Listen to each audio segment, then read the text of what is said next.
Hello and welcome to Swipe. Coming up, the battle for gaming glory. Find out who won what at this year's Bafta Game Awards. Playing for laughs, why comedian Dara O Briain's proud to be back hosting. Made in Britain, we go behind the scenes at some of the UK's most exciting studios. And from paper worlds to passport thrillers, we'll take you through Bafta's best games.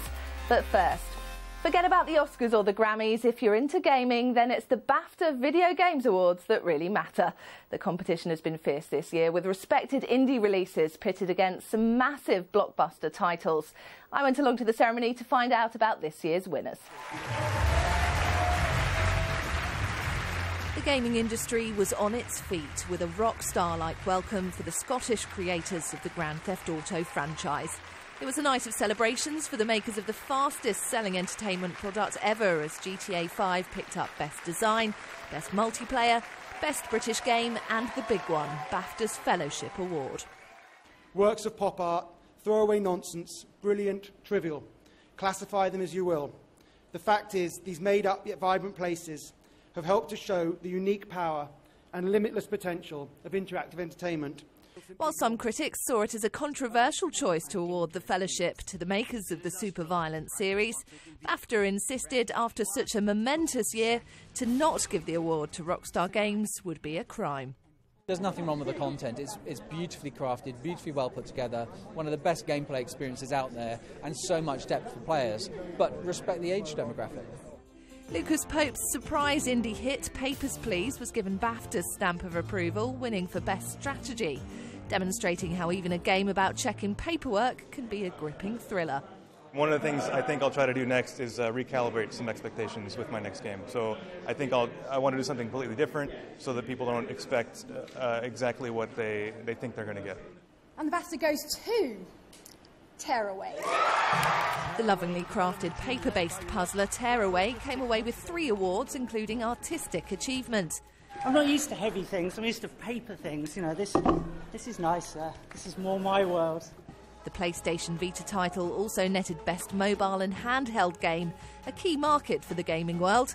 The popularity of new platforms like smartphones and iPads is opening the industry up, making it easier to produce a video game and helping gaming itself to become a more mainstream pursuit. Of course, not everyone's a gamer, but with the industry expected to be worth £60 billion in the next 3 years, the economic importance and cultural significance of gaming is set to get even greater. Survival action thriller The Last of Us came away with the most awards of the night. The Last of Us. The Last of Us. The Last of Us. And the BAFTA is awarded to Ashley Johnson for The Last of Us. Including the one that everyone wanted, Best Game. Big thanks to our bosses, Evan, who's here, and Christoph, who's back home, who have given us so much freedom and always encouraged us to go beyond our comfort zone. With its beautiful design and compelling storyline enough to rival any big blockbuster movie, the win highlights how gaming is now not only a major part of the entertainment industry, but home to some of the most creative brains in the business. Katie Spencer, Sky News. Coming up, the best of British. We go behind the scenes with some of this country's homegrown talent. But first, comedian Dara O Briain is, of course, most known for his stand-up. But to those in the know, he's also a passionate gamer and a vocal advocate of the cultural importance of games. It's the 6th time he's hosted the Bafta Games Awards, so we thought we'd catch up with him beforehand to find out why he keeps coming back. Good evening, ladies and gentlemen. How are you? Good evening. Welcome, welcome, welcome. Genuine, I would have presumed that some younger book of a comic would have appeared up who also does stuff about video games, but I seem to have cornered a market, bizarrely, which is great for me because it's a very fun awards to do because it's quite an intimate industry for such a huge entertainment industry. The awards aren't confused by who's arriving in what dress and all the kind of the celeb stuff that you get around movie or film awards. So it's actually the industry wanting to know what the industry thinks of their stuff. So that makes it fun to host because they genuinely care who wins the awards. I mean, if I'm a spy, right, and which well-trained militia wouldn't have a clue what exactly is going on here? I buy the large blockbusters, but the find is, at my age and kids and all that kind of stuff, you get less chance to finish them. I've begun to yearn for a game where the end is in sight. That becomes a kind of a very much a thing that you want to get to where you know this is achievable, rather than these massive ones where you got to cover an entire city block that's been built, all these GTA 5 type things. Really something that has 12 chapters, and I seem to have finished 3 of them, so wow, I'm a quarter of the way through it. For the first few years, it seemed like it was almost like the industry needed to accept the fact that they were the biggest entertainment industry in the world and enjoy the confidence of that. It's probably a good boost to them is the fact that they have this sort of trade fair type element now where there are queues around the blocks to play the latest games. We're on the wave of a new console or 2 new consoles coming through. So yeah, there is a kind of a spring in the step, I would have said, of the industry. Coming up, why NASA's on a mission to enlist coders. But first, we've seen some genuinely unique new titles take on the gaming giants this year, and some of the more creatively unusual ideas have, you might be surprised to know, come out of the UK, as Sky's Stuart Duggan has been finding out. It's messy, silly and irreverent. Surgeon Simulator is a modern take on board game favourite Operation, and it was made in Britain. Bossa Studios, based in London's tech home Silicon Roundabout, has been busy working on the new iPad version of their latest game, which they say has a uniquely British appeal. The influence of Rowan Atkinson with Blackadder or Monty Python and all of those great comedians, they have a huge effect on us. And that kind of absurd, taking things out of context and making things funnier because you exaggerate things was fundamental to this game. The UK wants tax breaks for games developers to attract talent and keep it in Britain. The industry has a prestigious place in the global market already, with the fastest selling game of all time, Grand Theft Auto 5, coming out of Scotland. But the best may be yet to come. I really think it is like the creative medium of our time, and we should be and can be using all of the various different bits of hardware in order to be able to tell new stories, give people new experiences. Sony liked Media Molecule's hit game Little Big Planet so much they bought the company. Based in Guildford, the steady flow of ideas coming out of these offices mean the awards have been flowing in. Molecule's game Tearaway allows the player to quite genuinely get into the game, and they believe that's a huge part of its appeal. It just really made sense to try and think of ways to allow the game hardware to really connect with your life. So that was what we were really trying to achieve. Across town, the makers of The Room 2 seem to have found the key to success by concentrating on the mobile market. They say advances in technology are changing the industry. People like us, small companies with no capital, no investors, can have a go and make a game and perhaps be successful. But the downside to it is that everyone and their dog is making a game for it now, and so the market is very, very crowded. Experts say the big companies and the small startups are thriving, but you wouldn't want to be one of those in the middle. It's really polarised over the last 12 months. We've seen some very successful companies produce blockbuster games, but then on the other hand we've seen a large number of small independent studios emerge over the last 12 months developing games for mobile and tablet. So the industry is very much polarised, and some of the studios that have been in the middle, who can't quite create the great blockbuster games, have unfortunately gone bust. The European Commission is investigating the British games industry's argument for tax breaks. Those working on games in the UK will be hoping they can help take things to the next level. Stuart Duggan, Sky News. Coming up, from big blockbusters to indie hits, we'll be going through what made the best game shortlist. But first, here's a roundup of some of this week's other big stories. Think you can see an asteroid coming? Then NASA needs you. The US Space Agency is trying to find programmers who could help prevent a global catastrophe by identifying asteroids that could be on a collision course with planet Earth. NASA has launched a contest offering £21,000 to anyone who can develop a code to find asteroids. The World Wide Web has celebrated its 25th birthday. Its inventor, Sir Tim Berners-Lee, marked the occasion by calling for a Bill of Rights to govern the Internet. He says its independence should be treated as a human rights issue. We need to, at this point, it's 25 years on, we need to think about the next 25 years to make sure that we establish the principles that the web's been based on. Principles of openness, principles of privacy, principles of not being censored. A man who was horrifically injured in a motorbike crash has had his face rebuilt using 3D printing. Stephen Power is one of the first patients in the world to have the cutting-edge technology used at every stage of the procedure.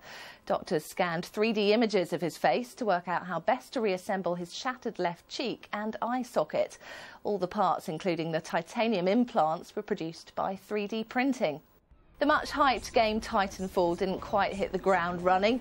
On the day the game became available in the States, it was hit by a failure on Xbox Live.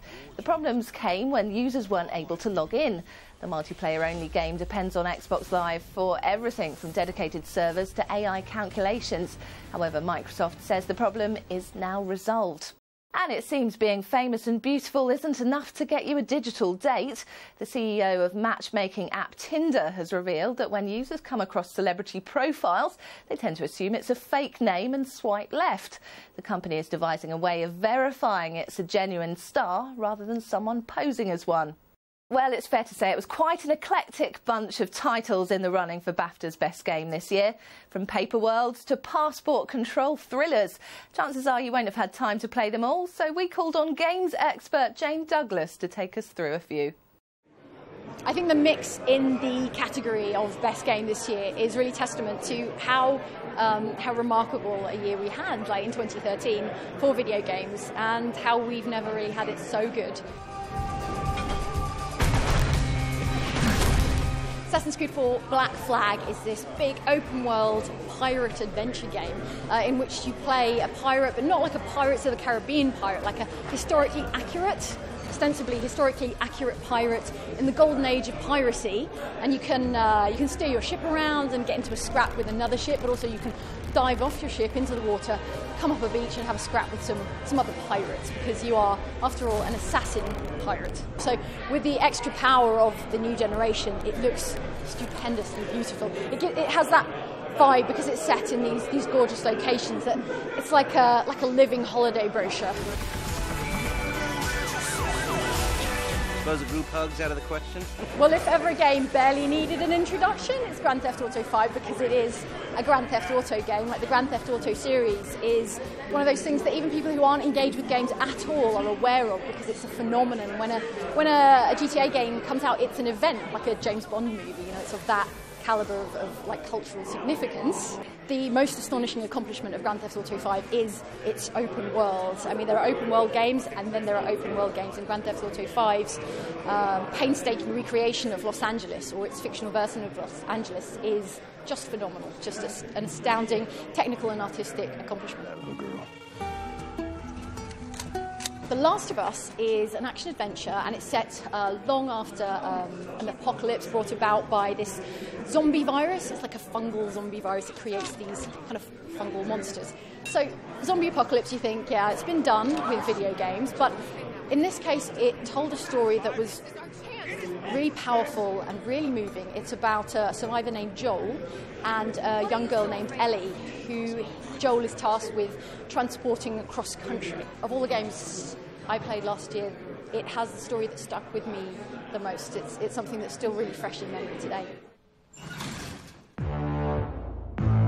Papers, Please is the most novel, I think, unique concept in the category. You play an immigration officer in a dystopian country, and it's your job to approve or disapprove visas for people trying to get into the country. So ostensibly you're trying to keep out undesirables and terrorists by noticing discrepancies in their papers or falsified documents. At the same time, you can apply compassion, if you like, to people applying without quite the right papers, but who you think really ought to get in. But it's at the risk of your own job and your own livelihood. So it's a really unusual subject for a game, but it was thought-provoking, and I think everyone has a taste for something a little bit different. Super Mario 3D World it's a Super Mario game for the Wii U, Nintendo's latest platform. It's a 3D game, like it says in the title, and so on the face of it, you know everything you need to know about that game. But the achievement, Nintendo's great achievement, as ever, is that it's got ideas coming out of its ears. It's just never short of a fresh or surprising way to give you a Mario game. Tearaway is another game from a British studio, so a lot of love for it here in the audience tonight. It's a handheld game for the PlayStation Vita. The game itself is set in this really charming papercraft world. It's very tactile and really, really visually endearing. That's it for this week. Remember, you can catch up with all the breaking tech stories on Sky News for iPad, our smartphone apps, and skynews.com. We'll see you next time.